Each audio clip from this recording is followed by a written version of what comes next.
Welcome to teaching world academy. आज इस video में हम एक नया टॉपिक शुरू करने वाले हैं जिसका नाम है सांख्य दर्शन के तत्व मीमांसा। तो सबसे पहले जो मेटाफिजिक्स होती है किसी भी दर्शन की, उस मेटाफिजिक्स को समझने के लिए आपको एक कॉन्सेप्ट जानना बहुत ज़्यादा ही ज़रूरी हो जाता है कि तत्व मीमांसा के बारे में हम पढ़ते तो हैं, लेकिन तत्व मीमांसा होती क्या है, किसी भी दर्शन की मेटाफिजिक्स होती क्या है। तो मेटाफिजिक्स का मतलब है कि आप उसके बारे में जाने, यानी कि नेचर ऑफ रियलिटी। ठीक है, जैसे आपके हाथ में एक पेन है, मान लीजिए आपके हाथ में एक पेन है और आपको इसकी तत्व मीमांसा जाननी है, यानी कि मेटाफिजिक्स। तो आपको कैसे जानने को मिलेगा कि आप एक पेन लीजिए और पेन को आप देखिए और ये देखिए कि ये किन किन चीज़ों से मिलकर बना है, किन किन तत्वों से मिलकर बना है। तो आपको पता चलेगा कि इस पेन की तत्व मीमांसा क्या है। ठीक है, यही होती है तत्व मीमांसा, यानी कि मेटाफिजिक्स। ठीक है, ऐसे ही हम सांख्य दर्शन की तत्व मीमांसा के बारे में जानेंगे। सबसे पहला है पुरुष, बाद में है प्रकृति, यानी कि किसी भी इस सांख्य दर्शन में जो सृष्टि की उत्पत्ति का जो सबसे बड़ा कारण है वो है पुरुष और प्रकृति, यानी कि प्रकृति से ही महत्व यानी कि बुद्धि का निर्माण हुआ। उसके बाद अहंकार, अहंकार से 3 गुण यानी कि सात्विक, राजसिक और तामसिक। सात्विक गुणों से 3 ज्ञानेंद्रियाँ, मन और कर्मेंद्रियाँ। ज्ञानेंद्रियाँ कितनी होती हैं? 5 होती हैं, आँख, कान, नाक, जीभ और त्वचा। उसके बाद हमारा माइंड यानी कि हमारा मन, जो कि सात्विक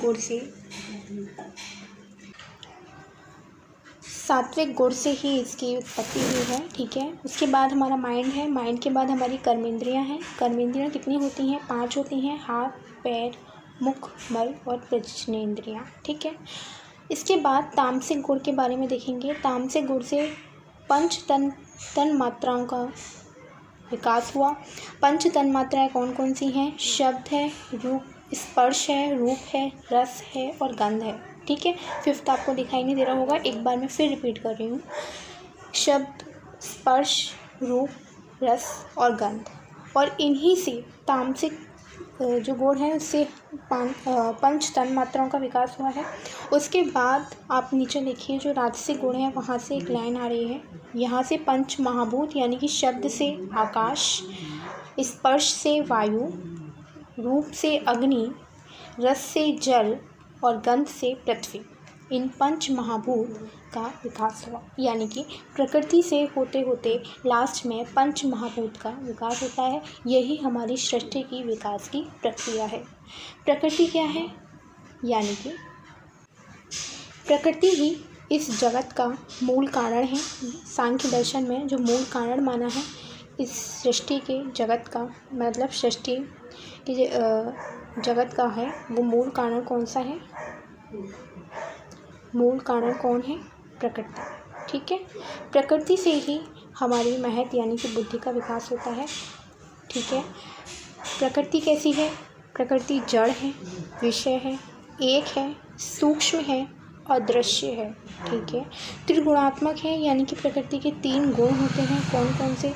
सात्विक, राजसिक और तामसिक।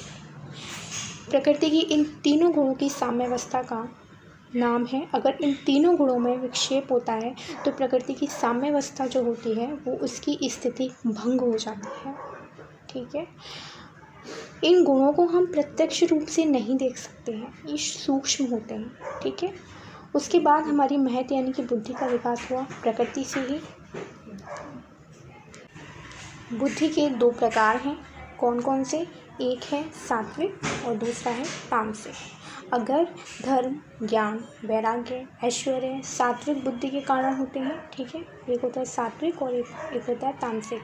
अगर बुद्धि में धर्म, ज्ञान है, वैराग्य है, ऐश्वर्य है, सात्विक है, तो ये सारी बुद्धि के जो गुण आते हैं वो सात्विक में आते हैं।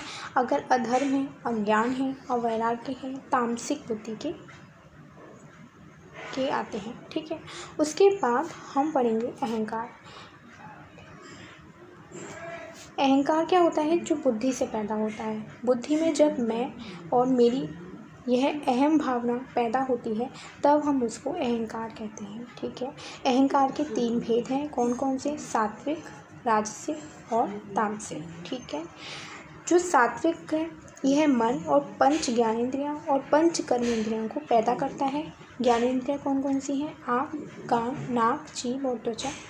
मन, एक मन हो गया और 5 कर्मेंद्रियाँ हो गई। उसी तरीके से जो तामस है वो पंच तन्मात्राएँ उत्पन्न करता है। पंच तन्मात्राएँ कौन सी हैं? शब्द, स्पर्श, रूप, रस और गंध। इससे आगे जाकर पंच महाभूत उत्पन्न होते हैं और इसी तरीके से सृष्टि का विकास होता है। यानी कि सृष्टि का इतिहास 25 तत्वों का खेल है। ठीक है, आप इन सबको गिनिए। एक पुरुष, प्रकृति, महत, अहंकार,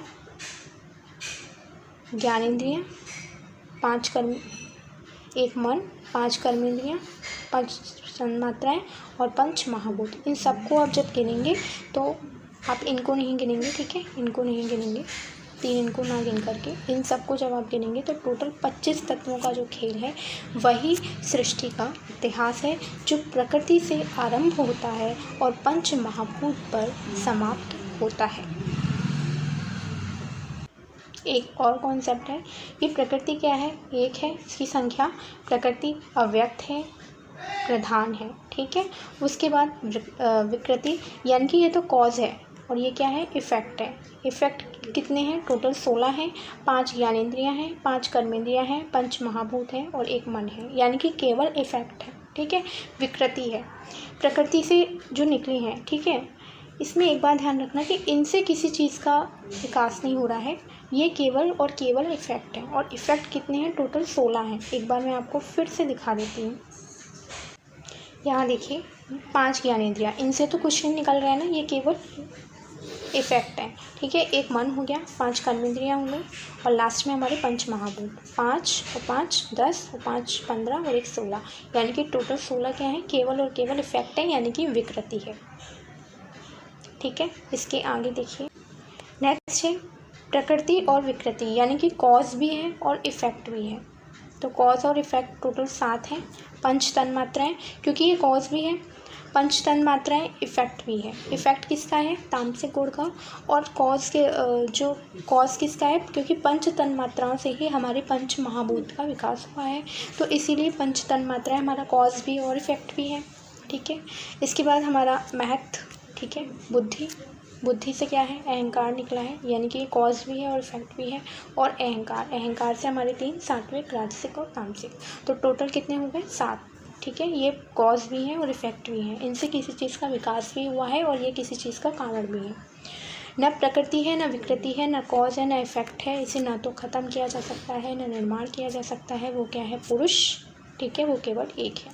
इसी तरीके से टोटल 25 तत्वों का खेल है सृष्टि के विकास की प्रक्रिया।